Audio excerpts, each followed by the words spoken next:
Hello friends, welcome to மாங்கனி சமையல்.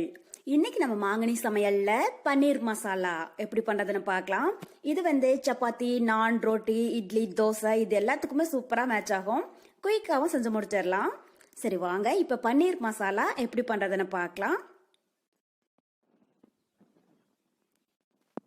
பன்னீர் மசாலா பண்றதுக்கு ஃபர்ஸ்ட் நம்ம பன்னீரை ஃப்ரை பண்ணிடலாம். அதுக்கு ஒரு கடாயில 1 டேபிள் ஸ்பூன் எண்ணெய் சேர்த்துடுங்க. எண்ணெய் லைட்டா சூடானதும் ஒரு ஸ்பிஞ்ச் அளவுக்கு மஞ்சள் தூள், 1/4 டீஸ்பூன் மிளகாய் தூள், கூடவே 1/4 டீஸ்பூன் கரம் மசாலா. இந்த கரம் மசாலா நான் ஃப்ரெஷ்ஷா வீட்டில் அரைச்சது தாங்க. இதனுடைய ரெசிபி லிங்க் கீழே டிஸ்கிரிப்ஷன் பாக்ஸ்ல கொடுக்குறேன். தேவைப்பட்டா எப்படி பண்றதுன்னு செக் பண்ணி பார்த்துக்கோங்க. இப்போ இது கூடவே கொஞ்சமா உப்பு சேர்த்துடலாம். சேர்த்துட்டு ஒரு டைம் லைட்டா கலந்து விட்டுடுங்க. ஸ்டவ் ஹைல வைக்க வேண்டாம், லோ ஃப்ளேம்ல வச்சுடுங்க.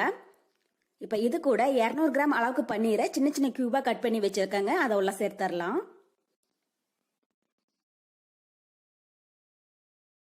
சேர்த்துட்டு பன்னீரை ஒரு 2 to 3 நிமிஷம் நல்லா ஃப்ரை பண்ணிடலாம்.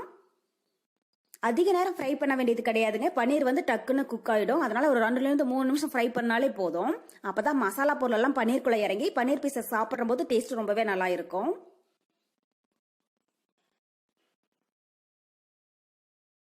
பாருங்க இப்ப பன்னீர் பீசஸ் எல்லாம் மசாலாவோட சேர்ந்து நல்லா ஃப்ரை ஆயிடுச்சு. இந்த ஸ்டேஜ்ல இதை தனியா ஒரு பிளேட்ல எடுத்து வச்சிடலாம்.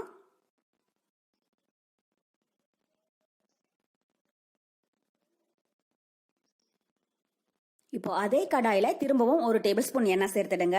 பன்னீர் ஃப்ரை பண்ண எண்ணெயே நமக்கு கொஞ்சம் இருக்குங்க. அதனால 1 டேபிள் ஸ்பூன் சேர்த்தீங்கன்னா போதும். எண்ணெய் நல்லா சூடானதும் 1/4 டீஸ்பூன் சோம்பு சேர்த்துடலாம். சோம்பு பொரிஞ்சதும் 2 ஏலக்காய், கூடவே ஒரு பிரியாணி இலை சேர்த்துடுங்க.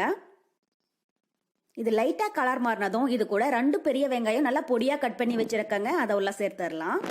சேர்த்துட்டு வெங்காயம் நல்லா கோல்டன் ப்ரௌன் ஆகிற அளவுக்கு வதக்கிடுங்க. வெங்காயத்தை இந்த அளவுக்கு நல்லா பொடியா கட் பண்ணி சேர்த்துக்கோங்க. கிரேவி டேஸ்ட் ரொம்பவே நல்லா இருக்கும்.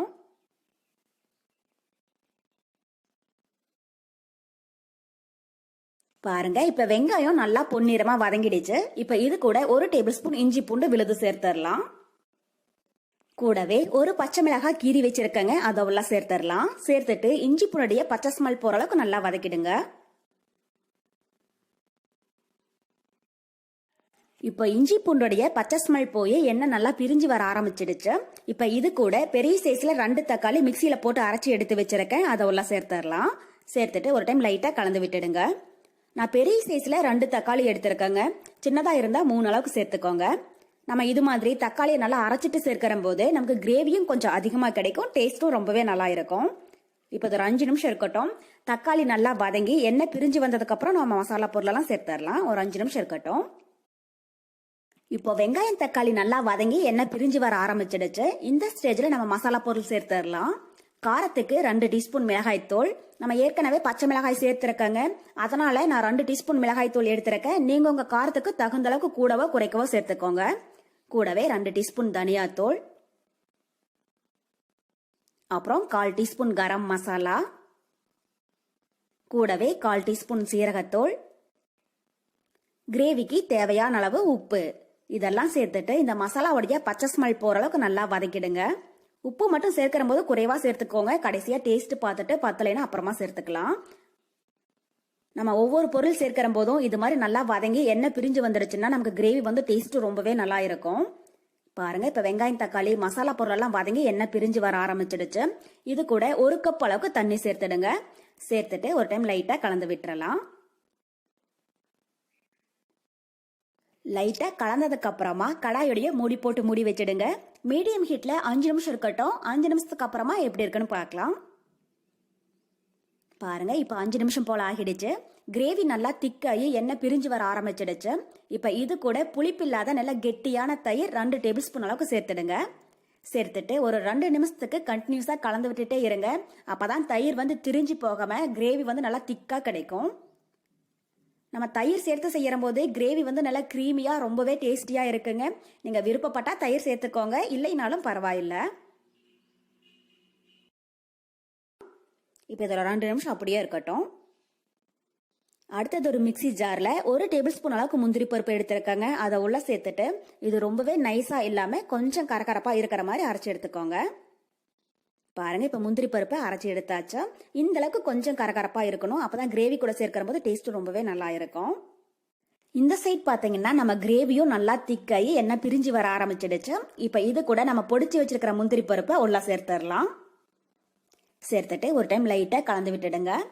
நம்ம முந்திரி பருப்பு சேர்க்கிற போது கிரேவி நமக்கு இன்னும் நல்லா கிரீமியாவும் டேஸ்டியாவும் இருக்குங்க. நீங்க விருப்பப்பட்டா முந்திரி பருப்பு சேர்த்துக்கோங்க, வேண்டானாலும் ஸ்கிப் பண்ணிடலாம். லைட்டா கலந்ததுக்கு அப்புறமா இது கூட நம்ம ஃப்ரை பண்ணி எடுத்து வச்சிருக்கிற பன்னீர் பீசஸை உள்ள சேர்த்துடலாம். சேர்த்துட்டு ஒரு டைம் லைட்டா கலந்து விட்டுடுங்க.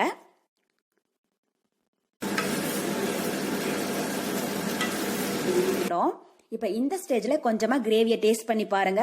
உப்பு காரம் குறைவா இருந்தாலும் உங்களுக்கு தேவையான அளவு சேர்த்துக்கோங்க.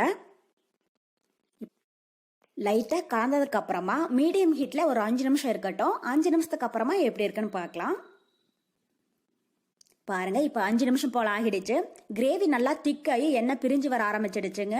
கடைசியா வாசனைக்காக பொடி பொடியா கட் பண்ணின கொஞ்சம் மல்லி இலை தூவி விட்டுட்டு ஸ்டவ் ஆஃப் பண்ணிடலாம்.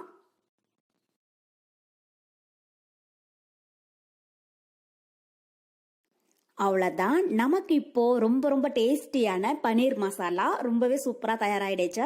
கண்டிப்பாக நீங்களும் இதே மெத்தடில் செஞ்சு பார்த்துட்டு எப்படி இருக்குன்னு கமெண்ட் பாக்ஸில் சொல்லுங்கள்.